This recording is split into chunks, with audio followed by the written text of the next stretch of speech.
educated decisions as a board member. All right. Well, hey, good afternoon, everybody. Thanks for joining us. Ashley did a great job with the intro there. So just, yeah, to reiterate that, although this class is not for continuing education credit, it is a lot of good information. If you're a board member, if you're a property manager, if you're just somebody interested in the industry to learn more about the SERS requirements and everything that's gone on these last couple of years, you're in the right place. Thanks to Campbell for giving us this opportunity. We've been doing a lot of continuing education stuff with Campbell over the years, and today is going to be a little bit of a departure from that in that sense that this is not officially for credit, but I think this is what people are interested to hear about. We've been getting a ton of questions every time we do have our continuing education classes, and so I thought let's just put together kind of a recap, sort of state of the market, state of the industry type thing for those folks who are confused or concerned or just curious about what's going on these days. So let me tell you a little bit about myself and our company, just a little bit more detail. So again, my name is Will Simons. The company is called Association Reserves. We've been in business now since 1986, and up to this point, we've completed more than 90,000 reserve studies, all different types of properties all around the world. I've been with the company since 2008, so I'm going on 17 years this year. I'm a credentialed reserve specialist. That's the RS after my name that you see there. That credential comes from CAI, which is the Community Associations Institute, if you're not familiar. CAI is a great organization. It's been around a long time and kind of a clearinghouse or information source for anything and everything really to do with the community association world. I've lived in condos and HOAs. I was on the board of my HOA for about 6 years. So those of you who are board members out there, welcome. I know what it's like to be in your shoes. I know that this can be a very difficult, thankless job, and I salute you guys for being here. Hopefully we'll give you some good information, some good content to take back to your communities.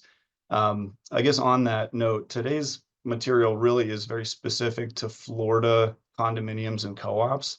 So I don't want to dissuade anybody from joining. Everybody is welcome, but if you are part of an HOA, if you are outside of Florida, everything I'm going to talk about today really may not be as applicable to you as you might think. So this is going to focus specifically on these new requirements, which only apply to those types of properties. Okay. Let me brag about my team a little bit. So our Florida staff is the largest office that we have for association reserves in the country. We're up to 29 people now. We deal with thousands of properties all over Florida, like I mentioned, condos, HOAs, but also resorts, country clubs, timeshares, marinas, schools, all types of different facilities. I've got a lot of interesting people with very interesting backgrounds on our staff. Most of our staff have engineering degrees, but we've also got folks with architecture, construction management, business, accounting. We've got a bunch of us that have now reached the CAI RS credential, which I'll show on my next slide here, and a few more that are in the pipeline to get that in the next year or two. We're very, very grateful and proud of the fact that we've been awarded a Reader's Choice Award by the Florida Community Association Journal for the last 12 years in a row. So I think we're doing something right, and we want to keep that going. So today's class, again, I'm going to keep calling it a class, but it's not. It's a presentation. Really is just for information's sake. I'm going to try to get through the material in about 30, 40 minutes because I want to allow a lot of time for Q&A. So as Ashley said, you guys can go ahead and start hitting that Q&A button down at the bottom. Just as another illustration here, these are all the staff on my team specifically in Florida that have now earned that RS credential. So I want to give each one of them a shout out. We've got a lot of very capable people that are helping a lot of different communities out there. Speaking of those types of communities, I put this slide together just to show you kind of the breadth and the range of different properties that we work with. So each of these photos represents a different client for us. Up in the top left, we've got a private school facility down in Miami, lots of educational facilities, of course, but also sports complexes, cafeterias, administrative offices, all that kind of stuff. Top right, this is a very long-term client of ours. You may recognize this is Fisher Island.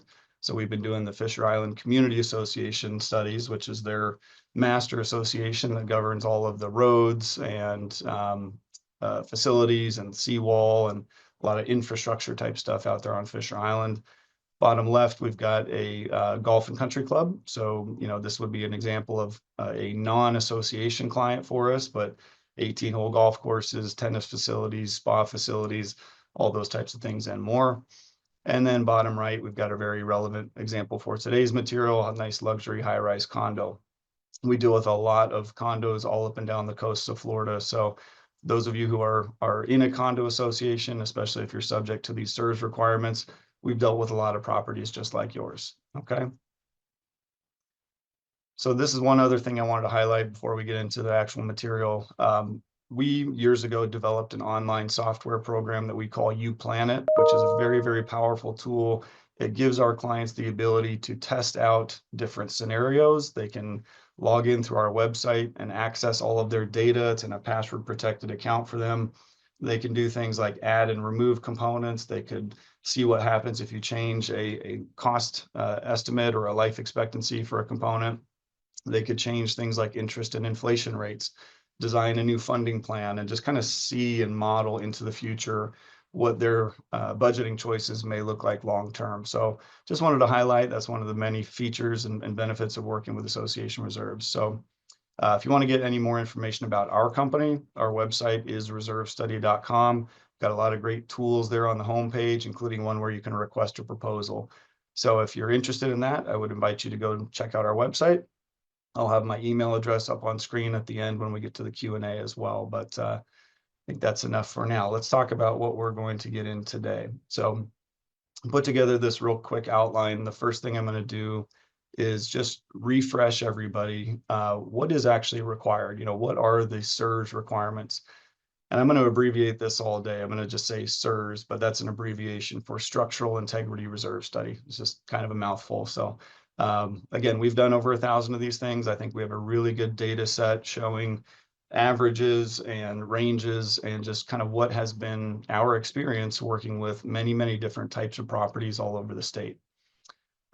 Speaking of that, I will give you kind of the big picture, right? How many condos and co-ops are there in Florida? The third section, we're going to get into the nitty gritty. We're going to talk about what are the actual financial impacts to a lot of these communities. How much are these owners, being asked to increase the budget, right? Are there special assessments involved? I'm going to give you as many answers as I can, and then we'll talk about what's next, what might be changing in the near future. And yeah, this is very much a dynamic situation as we'll talk about, but let's get started with just a little bit of the background. So what is actually required?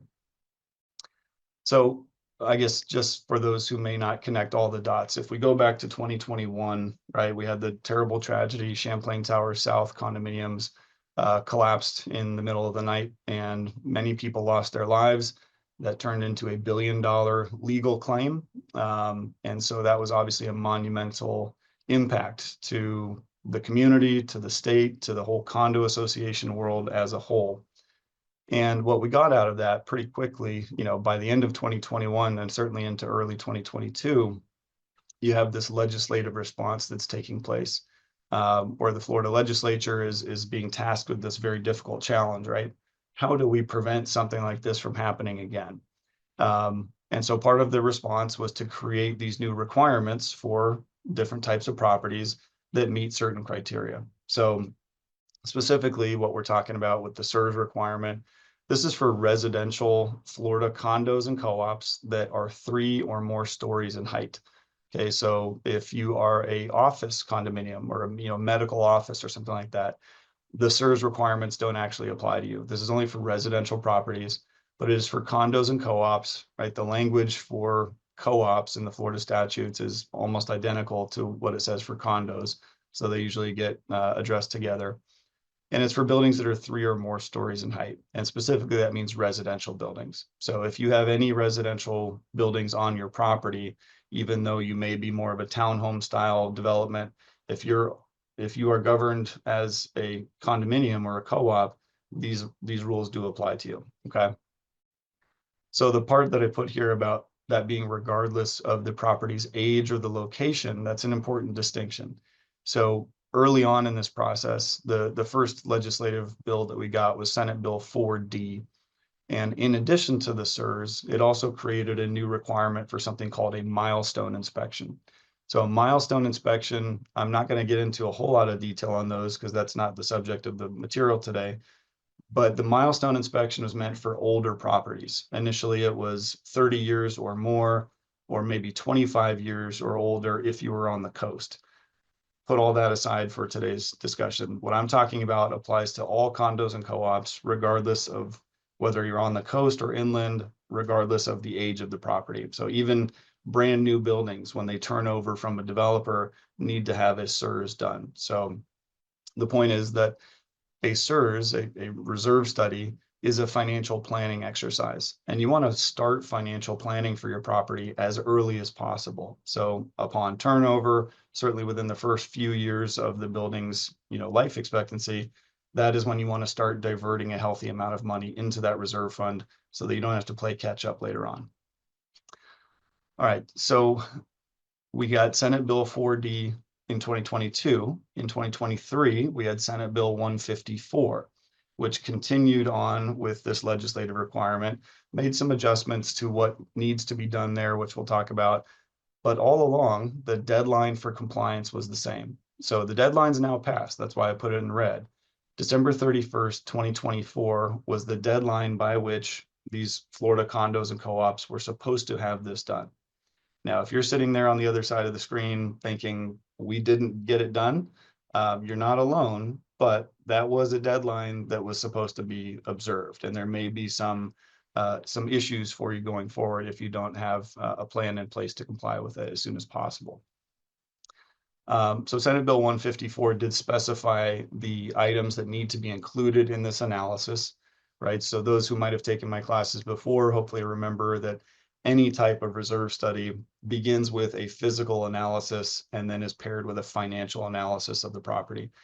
So SB 154 clarified the list of components, the list of things that belong in this physical analysis. It has to be done based on a visual inspection. So that visual inspection of the property can be done by a licensed architect, engineer, reserve specialist, or a PRA, which is another industry credential, which comes from a group called APRA. But you have to have somebody with the right qualifications to do the physical inspection. I want to reiterate, it does require that visual physical inspection. I've heard a couple of rumors out there saying that there's maybe some providers who are alleging that a SIRS can be done without a visit to the property. That's not true, right? So if you have had a SIRS done by somebody who never even came out to your property, that will not meet the requirement, right? Maybe if there was an inspection done the year prior, if they had come out there and done a milestone or done some other, conventional reserve study and they were doing an update to it, that may qualify. But if you have not had your building inspected, then that is not a SIRS. Okay. Speaking of the things that have to be included here, I put this slide up just to run through those requirements again. So some of these are pretty obvious, right? Roof replacement is obviously something that buildings should be saving money for. Some of the other things on this list, though, are a little bit more subjective. Okay, so I'm going to highlight 3 of them in particular, which is the structure, the plumbing, and the electrical systems. These are things that are typically not fully replaced at a property. Okay. And you could even say the same for some fireproofing and fire protection elements. But when we look at something like the structure, okay, those that may be familiar with the original legislation, Senate Bill 4D, before it just said structure, it actually called out foundations and load-bearing walls. And a lot of us in the industry looked at that and said, well, these are not things that most properties will ever need to concern themselves with. They are meant to last the life of the building. So when they updated this and created Senate Bill 154, fortunately, they removed some of that language and just put in structure. So in reality, what this means for most condos, especially those on the beach, is allowances for structural repairs, concrete restoration, right? If you've got columns in your parking garage that need repair, if you have a foundation issue, right, a foundation that's settling that needs to be repaired, those are all types of structural problems that you may need to fund for in your SIRS. But we're not talking about completely replacing the structure, the bones of your building, okay? Plumbing and electrical are also things that, especially for newer properties or younger properties, don't need to worry about very much. So this is not meant to be a full-scale repiping of your building or replacement of all of your electrical systems. That may be required in some extreme cases, maybe a very old property or a construction defect that has just demanded that you need to replace things like that. But in most cases, the interpretation here is going to be allowances for repairs, particularly as the building ages. But we're not talking about completely replacing some of these things. Other ones, maybe yes, right? You do need to paint and waterproof the exterior of your property in its entirety. Windows and doors here was something that a lot of people highlighted. So I want to clarify what that means. When we're talking about windows and doors, this is limited only to windows and doors that the association is responsible for. So in my experience, 90+% of the time, the individual unit owners are responsible for their windows and doors at their units. So if that's the case in your property, we're only going to include funding for things like maybe lobbies, amenity rooms, a gym, wherever you might have windows and doors that are in the common area. Okay. So this is kind of the starting point. Obviously, this is not the comprehensive financial plan that your entire building will need. So I wanted to make that point, that these SERS items, these SERS components, are a subset of all of the components of a property. Okay, so Florida Statute 718 and 719 predated these SERS requirements, and they specify that condos and co-ops need to fund reserves for roofing, painting, pavement, and anything over $10,000, right? So that's a much broader list. Now you're talking about elevators, cooling towers, parking lots, swimming pools, gym equipment, hallway carpeting, right? All of the different things that associations should be reserving for exist still within the statute. The SERS are just a structural kind of subset, so a little concentric circle within the totality of all reserve funding components. Okay. So that's kind of the physical side. Now the financial requirements of these SERS are something we also need to address. So up until now, if your property has had one pooled reserve account, right? You have one pool of funds that was up until this point used for paying for all of your reserve obligations. You now need to split that pool into two pools, right? What we are calling your SERS components, and then your non-SERS, or maybe your general reserves. The logic there is that the state has now said you cannot use money that was meant for something structural, like a roof replacement, and use that money to remodel your lobby. Okay, so that's kind of the logical test we need to apply. That means we're splitting your account balance appropriately into these two categories, probably going to prioritize the SERS obligations first. If there's money left over, or if there's a big need for something on the non-structural side, then we will park some money in that pool as well. All right, so just conceptually imagine one pool of funds splitting into two. At minimum, when you are funding a reserve account, you need to do what's called baseline funding. It means that as you project forward, and in our studies, we do a 30-year cash flow analysis. As we look out over those 30 years, we're showing cash going into the pool, cash coming out of the pool. At minimum, we need to make sure that there's never going below zero, right? So that's an exercise we do on the computer. We look at the timeline of costs we've laid out, which are based on the underlying estimates for life expectancy and replacement cost. We set these targets along the way in time. So we're going to design a funding plan that makes sure that we have enough money going into reserves to pay for those things, such that after you pay for them, you're not completely draining the account. That's called baseline funding. Okay, so two things that are going to be true from now on, which are these bottom two here. So for any budget adopted in 2025, right? So any budget, really it's after December 31st of 24. So from now on at your association, you may not waive or partially fund reserves for those structural components, those 8 or 10 things I just had on the list a few slides ago. Those are mandatory to be funded now. There is no ability to waive them. For your other components, okay, the gym equipment, the lobby, the pool furniture, even things like the elevator, the cooling tower, you still can waive or partially fund reserves for those, but the voting threshold to do that is now higher, okay? So it used to be typically that a majority of a quorum of owners would be enough to carry that vote, right? If you had 100 people in a building, but 35 owners show up to a meeting and that constitutes a quorum, then maybe it's just a majority of those people at the meeting can carry that vote. Not anymore. Now it is, in that example, 51 out of 100 voting interests would have to vote to waive or partially fund reserves for your non-structural items. Okay. All right, so that was just a fairly brief recap. I mean, there's more detail we can get into in the Q&A if you guys have more specific questions there, but let me zoom out and give you kind of the big picture of everything that's going on around the state. So in the state of Florida, according to public information, which I would suspect is maybe underreported a little bit, but according to the DBPR, as of last month, there's about 25,000 condo associations in the state, 712 co-ops. Again, I think the real number is a little bit higher than that, but let's just say, for argument's sake, roughly 25,000, 26,000 properties are in total out there. Now, the next question is, how many of those would be subject to these requirements? So remember, that's only the buildings that are 3 stories and above.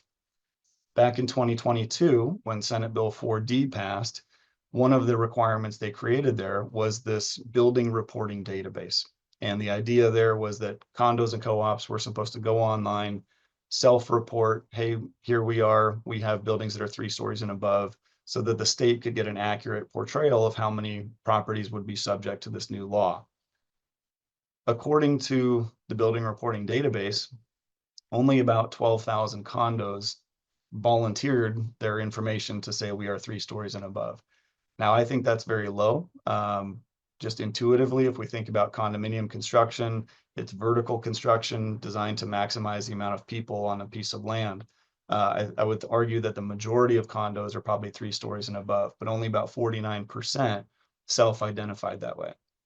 Couldn't find any data at all about co-ops. Okay, so we don't know what is the percentage of co-ops that are 3 stories and above, but let's say it's probably a majority there as well.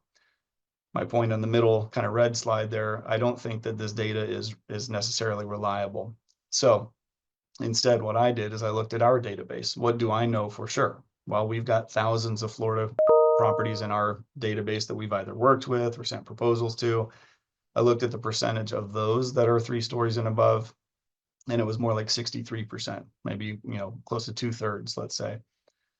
So if we take that approach, right, if we assume that that extrapolates out to the rest of the state, I think you could argue that there's probably more like 16,000 or more associations, condos and co-ops out there that were supposed to get this done. All right. So if you're wondering how many actually did, here's the number there, right? Again, according to the DBPR's reporting site, 4,300 condos and only 69 co-ops had certified or had signed off that they got this process done. So maybe a quarter to a third or so of the market that was supposed to meet the deadline actually did. Now, I think there's a couple of reasons for that. First of all, it's just a huge volume of properties out there, not enough providers who are actually capable and qualified to do this work. I know in our case, and I think a lot of other companies' cases, we got booked up very early last year, and we effectively had to stop taking on new clients for a certain number of months. That's now subsided. We are taking on a lot of new work now, and I assume others are as well. But that was just an unfortunate math problem. I think there was just too many properties and too little time to get this done. But that doesn't mean they're absolved of this requirement, right? So I'm going to show up on the screen a little bit later what the language in the law says if you have not met that requirement. But before we get to that, I think we'll start talking about the actual data. What did we observe in doing all of these studies? And again, this is not a pure cross-section of the whole state. This is going to be limited to our experience with our clients, many of whom had been doing reserve studies, had been funding reserves prior to this point. But I think the takeaways here tell a story. All right, so the very first thing that we did when we kind of sat down at the beginning of this year and wanted to look at our experience so far was we split our clients, our list of properties, into 2 categories. And the first category were ones that have been funding their reserves up to now, The second was those that have not been funding their reserves. Okay, so these are kind of the A students, here are the people that have been doing a good job of this so far. So what I've got on the screen right now are the averages from these, large pool of studies. So on average, and I broke everything down to per unit per month because I think that's the most tangible dollar amounts that people probably care about. So when we looked at these properties, we saw that on average, they were putting away about $197 per unit per month into their reserves up until this point. Now, when we came along and did their SIRS for them, I want to make it clear, we actually did two studies. We did their SIRS and also their non-structural, their general reserve analysis. So we're doing two documents, two sets of recommendations for the same property. So that's what I mean here when I say these are the combined recommendations.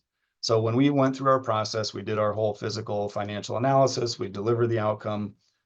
On average, that recommendation for the SIRS and the non-SIRS together was about $294 per unit per month. So about a $97 a month increase on average. Okay.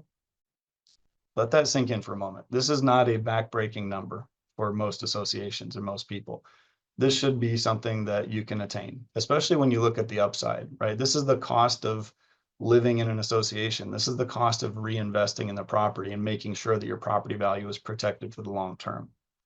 Okay, so about a $97 per unit per month increase is what we saw as a result of doing these SIRS. If we narrowed this down, right? If we recognize that, hey, look, client, you have the option to waive reserves for the non-structural elements. So if you choose to do that, if your owners choose to do that, we can remove all the non-structural requirement from the analysis. If we're looking at the SIRS only, that typical recommendation was about $183, $184 per unit per month. Actually a decrease of about 13 bucks compared to what they had been doing up to now. Okay, so that's an interesting takeaway. I don't think that would ever be a good idea. We certainly recommend that you fund reserves for all of your components, whether they're SIRS or not.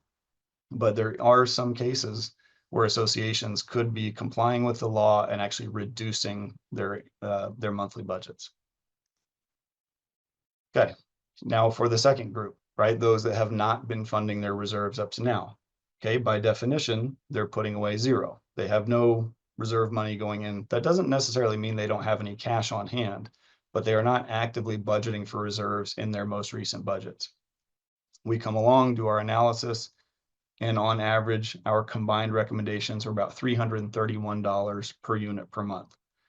So that would be a net increase, right? If they're not funding now, and we're coming along with this number, with this combined number, that is a measurable, probably a little bit painful increase, okay?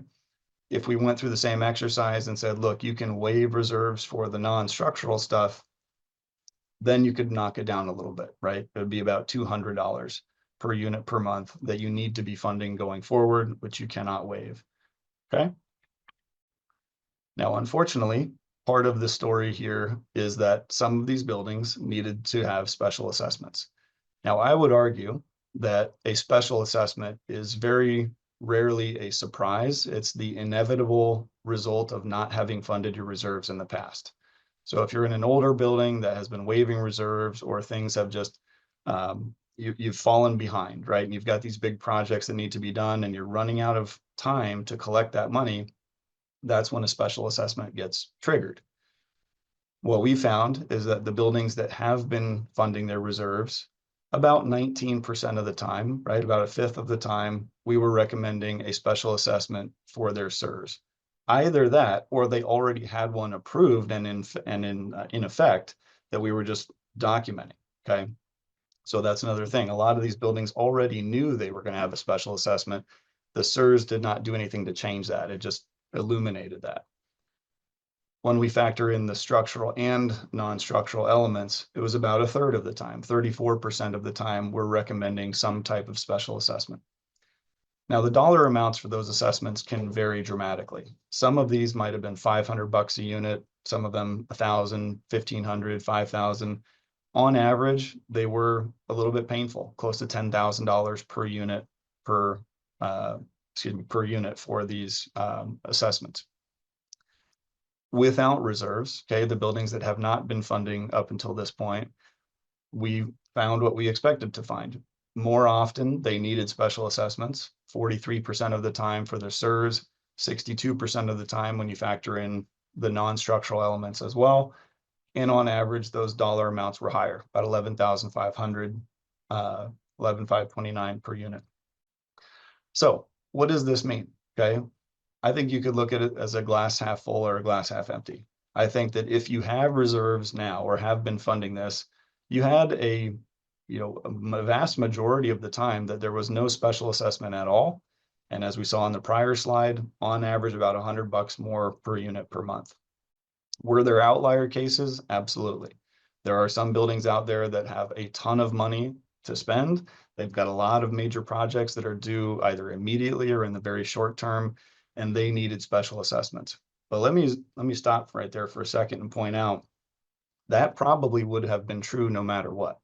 I think in a world where the towers never collapse, the Champlain Tower South never collapses, and there's no legislation that got drafted as a result, all of those same buildings would have been going through the normal aging and deterioration processes, right? It's Mother Nature and Father Time that are the cause of these special assessments. It's deterioration of assets that need to be replaced. It is totally misguided, I think, to place blame with the legislature or on the law itself for the cost of living in an association. This is just normalizing it. It's spreading it out. It's illuminating the fact that if you don't have reserves, you will have to pay for these things with a loan or a special assessment. And that's hopefully something that people would want to avoid. Okay. So what's next? Let's talk about kind of the state of things now and where I expect that they may be going in the near future. So we did get another piece of legislation last summer. It was House Bill 1021, which required some reporting of these SERS. Okay, so within 45 days of receipt, these properties are supposed to do two things. One, you're supposed to go online or to initially, I think it was sending an email to the Florida Condo Division saying, hey, we have completed it. More recently, they've created a website. So now you can go online, input your association's information, upload a copy of that study, and you have satisfied that part of the requirement, right? So there is this public reporting process. Secondly, there's the internal reporting process, making that study available to your ownership, all right?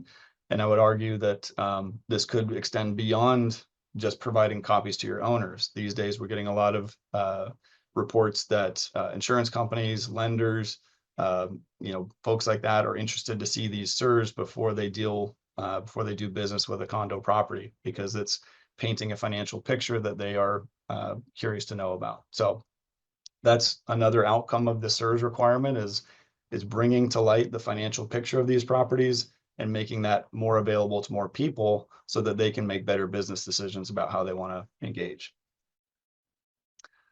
Okay, so I kind of alluded to this earlier. We've gotten a lot of questions from clients and other people saying, well, what if we don't, right? What if we didn't meet the deadline, or what if we are just going to kind of hang back and see what happens? Well, this is what's written into the law.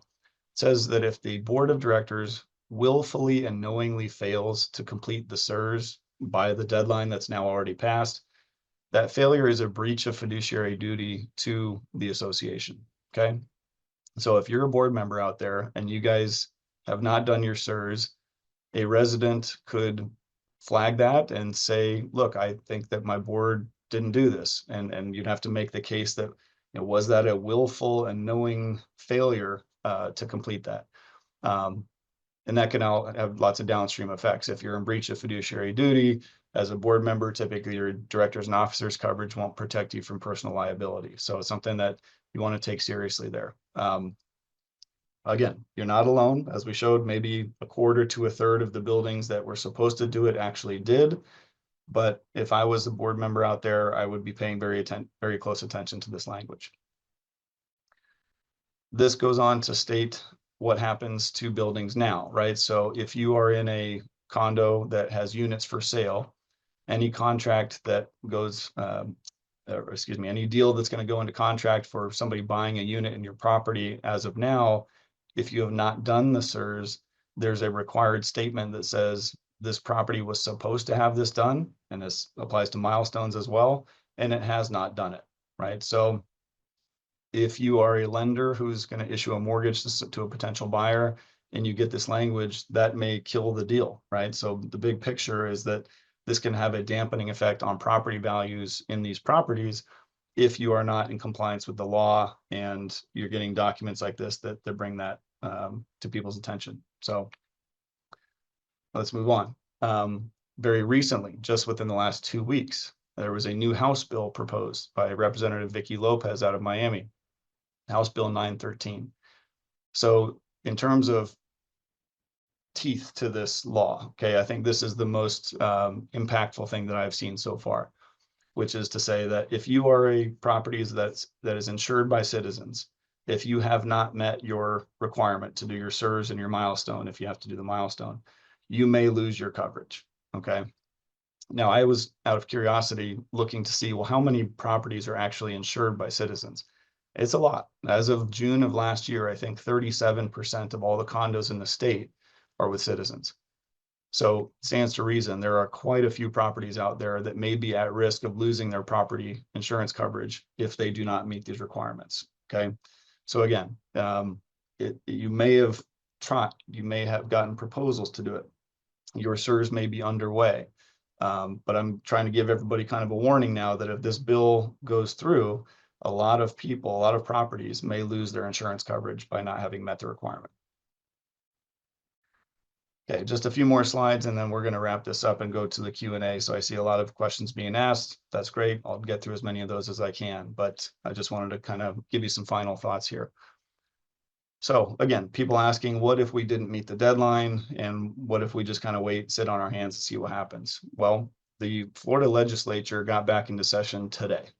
So from now through May, they're going to be hashing out what's being called now Condo 4.0, right? Further possible adjustments to this requirement. Talked about House Bill 913. Just within the last several days, we got a new bill that's on the Senate side, which is Senate Bill 1742, which has its own, changes and amendments to the law, right? So there is certainly legislative action being taken right now that may have impacts. Maybe there's an extension to the deadline. I know that's part of the SB 1742 language. But the point is, if you haven't gotten this done, it's time to act now, because I don't think they're going to give a whole lot of grace to properties that didn't do it. We're also seeing that on the private side. So private insurance companies, lenders, again, they are paying a lot more attention to condos now than they used to, I would argue. It may be hard to get insurance coverage elsewhere. It may be hard to get mortgages for properties in your, for units in your property if you have not met these requirements. Bottom line, I think it's also the right thing to do. I think let's not lose sight of the fact that relying on special assessments for what are otherwise very predictable routine projects is not a healthy way to go. Okay, those that have listened in my other courses over the years, you may remember what I've said many times. Florida is the only state in the country where the membership of an association ever had the option to waive reserve funding. So for me, this legislation is kind of closing a loophole that existed for a long time that allowed associations legally to kind of dig themselves into a financial hole, right? The owners in a lot of these properties have been enjoying budgets that were artificially low, that did not represent the true cost of ownership for living there. And this is going to change now. This is probably going to be painful for a short period of time. I think eventually, when the cost of ownership is kind of permeating through the market, and everybody understands that when you live in a condo, you do need to put money away for paying for the common areas, that will normalize things, okay? I've been doing reserve studies in Florida for a long time, and I feel like over the years, there was a penalty that some associations paid for trying to do the right thing. 5 years ago, if you were funding your reserves and another building down the street was not, and you had a potential buyer who's looking at the two buildings, they may look at the building that has the higher budget that is funding their reserves and kind of look away from that and be more attracted to go to the place where their monthly fee is going to be lower. But too often people didn't realize the other shoe is going to drop there. Okay, if they're not funding the reserves, there's probably going to be a special assessment. And if the argument is, well, hey, our owners can't afford this, they can't afford that $100 per month increase in the budget. My counter argument is, how would those very same people be able to afford a special assessment or to pay back a loan over a long period of time? Okay, there is no other option. So, I think that people saying that this is going to put people out on the street, I don't see that happening. As I've shown here, the averages are really not that impactful. And if the same buildings were going through the same projects and having to pay special assessments, I don't see how those same people could afford those either, which again is unfortunate. But when we look at the economic reality, you look at the responsibility that the board has, the fiduciary duty to maintain the property, that is very different from them trying to just keep the budget low for the sake of the owners. Okay, your association board has an obligation to fulfill that fiduciary duty, which means taking care of the property financially. Okay. So what I've been telling people is time to make adjustments, time to communicate this new reality. There is no more option as of now to waive reserves for these SERS components. You still can for the other things, right? Let's not lose sight of that. If you're absolutely strapped for cash, one thing you can do is get 51% of your owners to vote not to fund reserves for your non-structural elements. Again, that doesn't make them go away. You will have to fund for those things in some other fashion.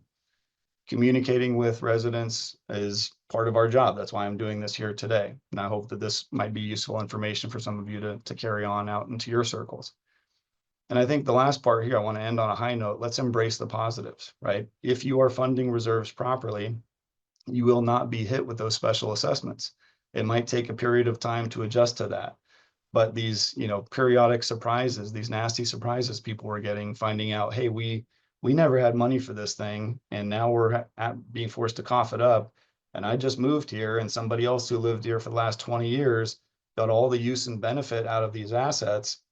Now I'm being forced to pay for them. That's bad for property value.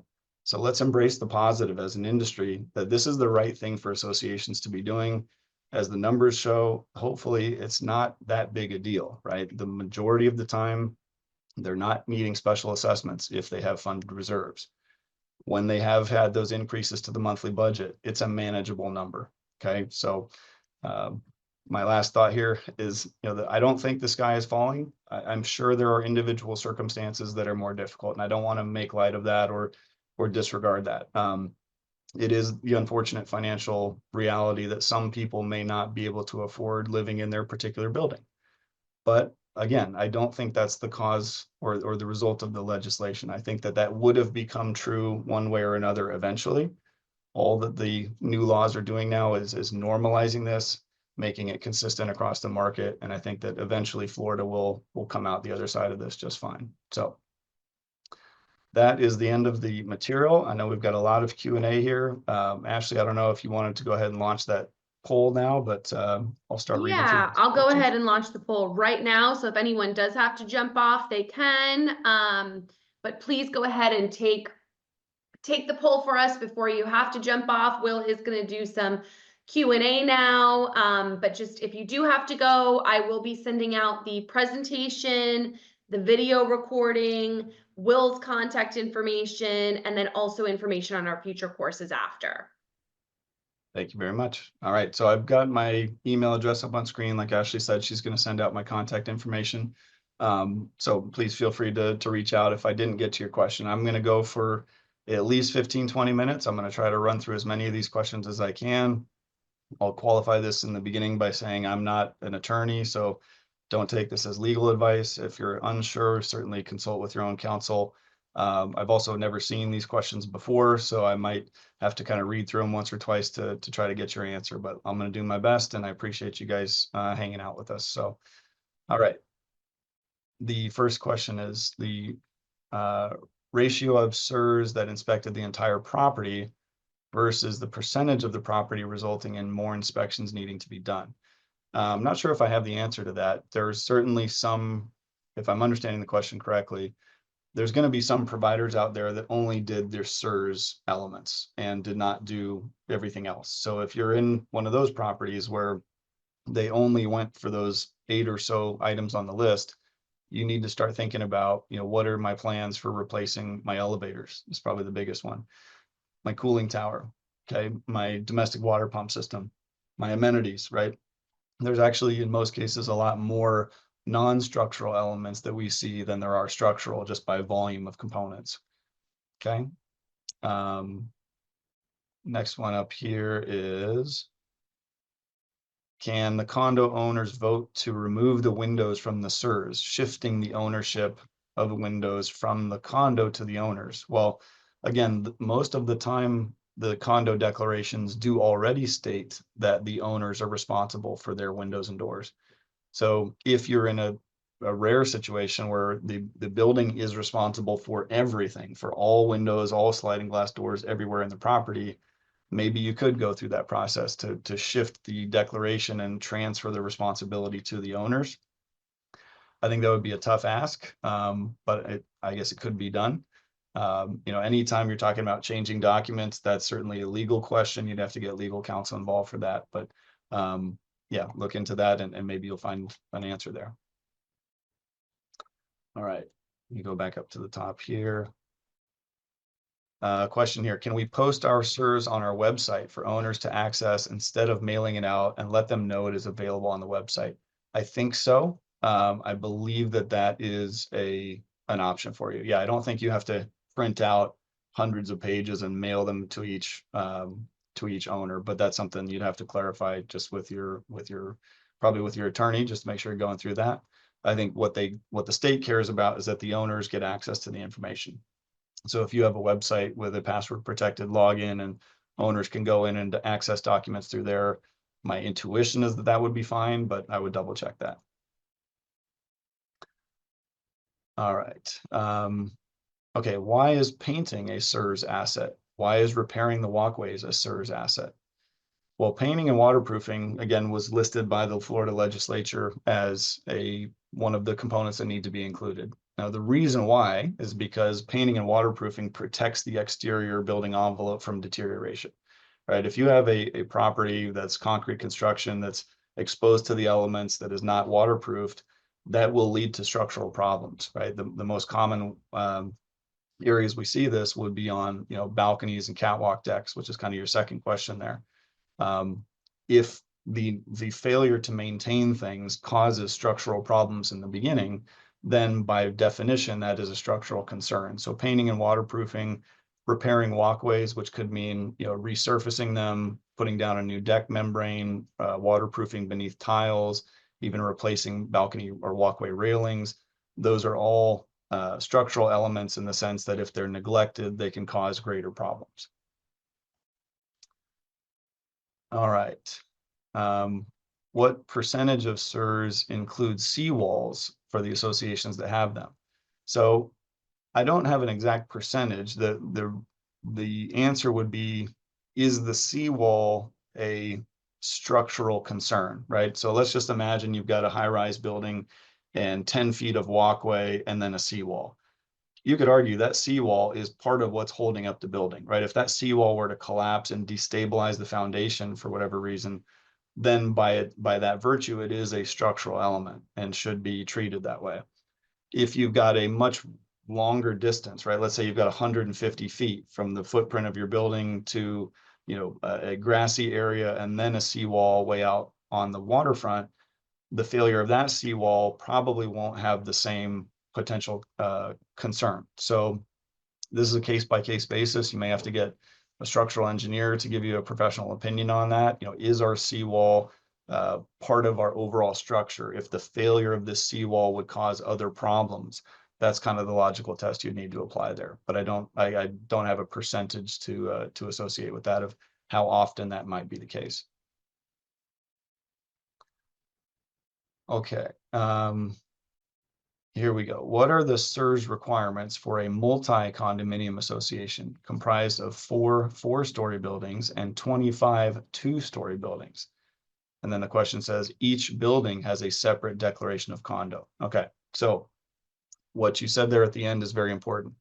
If each building represents its own separate entity, right? Got its own budget, its own balance sheet, its own declaration, then I would say that only the ones that are above 3 stories need to have a SERS done. Those 25 2-story buildings would, to my knowledge, be exempt from the SERS requirement because they don't meet the height criteria. But that is only true given the question that this is a multi-condo association.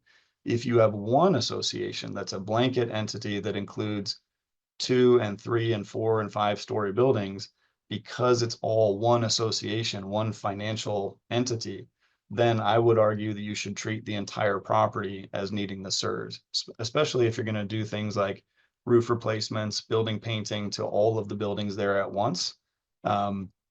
That would need to be something that you would think through. But in your question, if it's a multi-condo, each building is separate, then I would say you only need to worry about the ones that are 3 stories or above.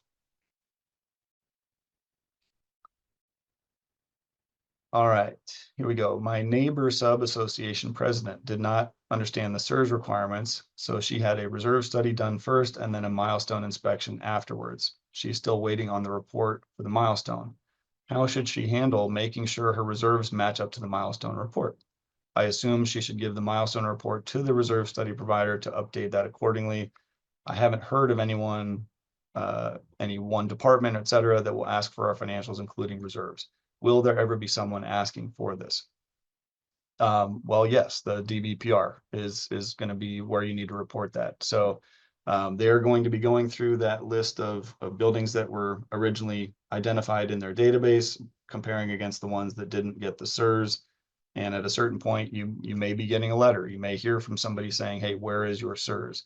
We've been hearing this from insurance companies as well, right? When they're coming up for renewal, part of the criteria for renewing the policy might be reviewing to see if the SERS has been done. So the first part of the question, if you've had a milestone done and you want to use that to inform the SERS, I do think that's a good idea, right? If you've had an engineering firm come out and do a detailed milestone inspection, identify any structural concerns there, absolutely, I would think your SERS should reflect that. So if you've already got one and you're waiting on the other, make sure that those documents are consistent with each other at the end of the day. But to the point about will there be somebody asking for this, I would say yes. If they haven't already, the state may be reviewing these records and reaching out to folks that haven't done it.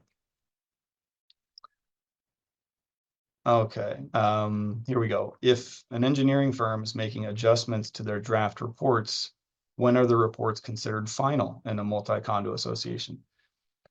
I don't know of anything in the law that speaks to that. It is very normal and natural for a reserve study or other types of reports to go through a couple iterations. When we send one off, client takes a look at that,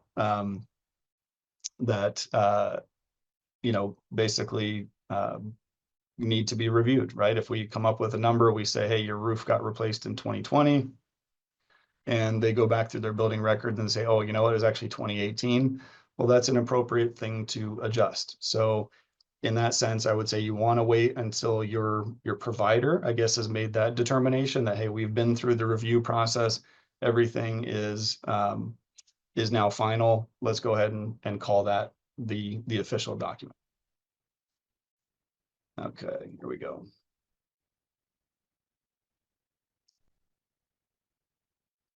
Yes, so some people asking if this qualifies for continuing education credit.